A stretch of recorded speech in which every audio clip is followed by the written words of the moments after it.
বিভিন্ন জায়গায় আছে মানুষ অভিযোগ দিয়ে থাকে যে আপনাদের ফ্লোর ঢালাই ছাদ ঢালাইয়ের পরে ফ্লোর ঢালাই করলে ভালো হয়, কিন্তু অ্যাকচুয়ালি ছাদ ঢালাইয়ের আগে ফ্লোর ঢালাইটা করলে হয় কি, যখন ঢালাই কাজটা চলে তখন টিপটিপাইয়া ছাদের পানি পড়ে, ওই পানিতে দেখা গেছে ছাদের ক্ষতি হইতে পারে। কারণ বালুতে যখন পানিটা টানে, যখন বাঁশের প্রেসারটা পড়ে, তখন বালুটা বসলে তখন ওই জায়গাটা ডাউন হয়ে গেলে আপনার রডে থেকে ঢালাইটা ছেড়ে দেয়। গ্রাম অঞ্চলে যে বাড়িগুলা হয় ফ্লোর ঢালাই ছাড়া ছাদ করা হয়, ঠিক আছে, এর ক্ষেত্রে অনেক ক্ষতি হইতে পারে। ফ্লোরে রড বাইন্ধা তারপরে ফ্লোর ঢালাই কাজটা করা হইতেছে।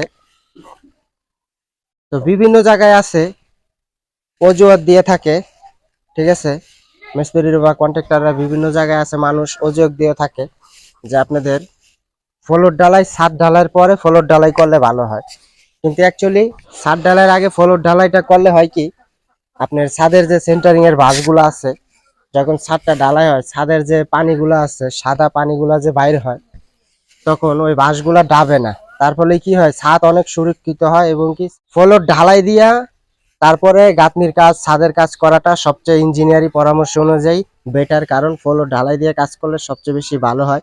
গ্রাম অঞ্চলে যে বাড়িগুলা হয় ফ্লোর ঢালাই ছাড়া ছাদ করা হয়, ঠিক আছে, এর ক্ষেত্রে অনেক ক্ষতি হইতে পারে।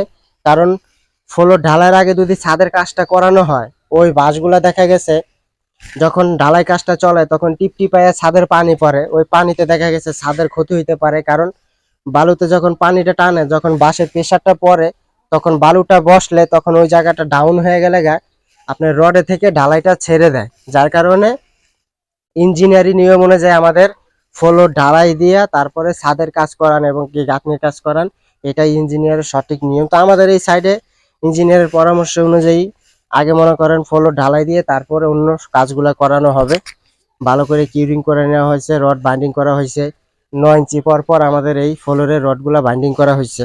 স্যানিটারি কন্ট্রাক্টটা ঠিক হয় নাই, পাইপের লাইন টাইন না তারপরে ফ্লোর ঢালাই দিতে হয়, এগুলো আসলে ভুয়া। যেখানে আমাদের ওয়াশরুম পরে, এখানে দেখা গেছে যেখানে ওয়াশরুম কিচিং রুম এগুলো যেখানে পরে, ওইখানে আপনাদের একটু গ্যাপ রাইখে দিলেই হয়, পরবর্তীতে ওনারা যাতে খুঁজতে যেতে কাজটা করতে পারে। তা আমাদের এখানে এটাই করা হয়েছে। আমাদের ইটটা গাঁথা, এই ইটটা হয়েছে কি আমাদের ভীমের উপরে গাঁথা, তো এই লেভেল আর কি ঢালাইটা হবে। আর আমাদের যে ফ্লোরটা কিউরিং করা হয়েছে ভিটি বালু ফালানোর পরে, টানা 4 দিন আমরা যেরকম ছাদে পানি দিয়ে রাখি, টানা 4 দিন এরকম এই ফ্লোরটারে পানি খাওয়ানো হয়েছে।